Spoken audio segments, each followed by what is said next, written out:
সাবুটাকে গুঁড়ো করে নিয়েছি, এই যে হাতে লাগছে, জানি না কী হবে, আমি কোনোদিন করিও নি।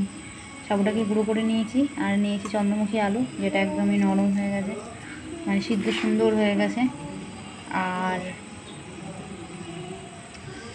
আর মধ্যে শুকনো লঙ্কা আর আদা একটু গুঁড়ো করে নিয়েছি। আমি দেখলাম যে সাবুর পরোটা করে আলু দিয়ে, আলু মেখে, এবার জানি না কি হবে, আমি করিও নি, আমি জানিও না কেমন হবে, তো দেখি কি হয়। এটাকে এরম করে মেখে একটু গরম জল দিয়ে এটাকে মাখবো। করতে ভালোই লাগছে, জানি না খেতে কেমন লাগবে। এটা দিয়েও পকোড়া খেতে পারবি, তুই বলেছিলি পকোড়া খাবি, যে এই যে এরকম করে করে দেবো ওখানে। তো এই দেখো গরম জল নিয়েছি, যার ফলে গরম জল নিলে পুরো মনে হবে, দেখো পুরো নরম, মনে হবে আটা মাখছি, এত সুন্দর মানে মেল্ট হয়ে যাচ্ছে, এত সুন্দর মিশে যাচ্ছে, খুব ভালো লাগছে মাখতেও। দেখো এইগুলো দানাদার মনে হবে, এই যে, কিন্তু এই জায়গাটায় দেখো এটা ম্যাশ মনে হচ্ছে। তো ভালোই, আমার শ্রাবণ মাসটা এবার খুব ভালো সুন্দর যাবে।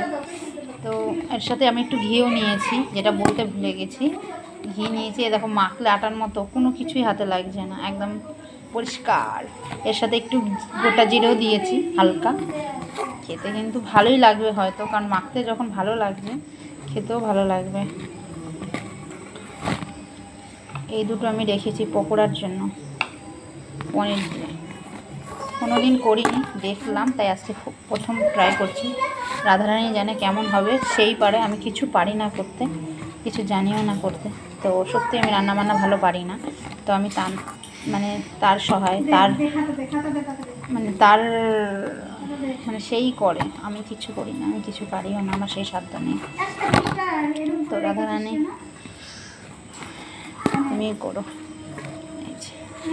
আর এখানে সিদ্ধ আলু রেখে দিয়েছি,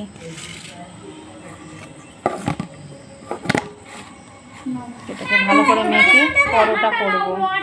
পরোটা মাখাটা দেখো এরকম হয়েছে, সুন্দর আলু মাখার মতো মাখা হয়ে গেছে। তো এবার বানাই, চলো দেখি কি হয় এটা। এই দেখো আমি এখানে ঘি দিয়ে দিয়েছি গরম করতে, এখন ঘিটা গরম হচ্ছে, দেখা যাক কি কতদূর করা যায়। প্রথমে আমি পনিরের এগুলো ভেজে নেব। এই দেখো এটা আমি পারলাম না দিতে, দেখো এটা শক্ত হয়ে গেছে, সাথে সাথে হয়তো করতে হতো, জানি না, এটা পারলাম না আমি এটার সাথে পকোড়াকে ভাজতে পারলাম না আমি পনিরটাকে। আমি ওর মধ্যে ওটা এমনি ভাজছে, আর ওটাতে একটু আলু দিয়েছি, ব্যাস এমনি ফ্রাই করছি পনিরটাকে, হলো না, আমি পারলাম না,